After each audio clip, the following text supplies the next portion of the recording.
AKINSOFT WOLVOX 8 server-client connection. Before making any settings, you should create a user for the client from the control panel and give the company authorizations according to your needs.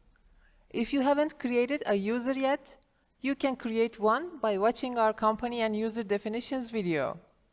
For the connection process, you must know the IP address of your server computer.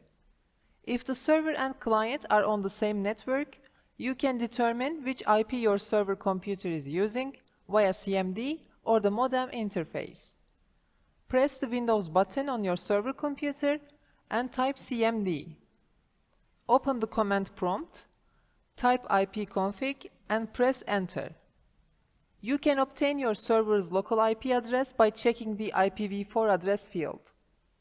Open the server settings section on the login screen of the WolVOX program you use on the client computer and enter the IP you detected in the host field. Enter the user information you created and click the enter button. If you have high security measures, you may have problems connecting for security reasons. For this, open Windows Defender Firewall with advanced security, give inbound and outbound rules. The ports to which you will give the rules vary according to your database system. You can find the information on which ports you need to open in the description. If the server and client are not on the same network, you can determine the server IP by typing my IP address in your browser to determine the server IP.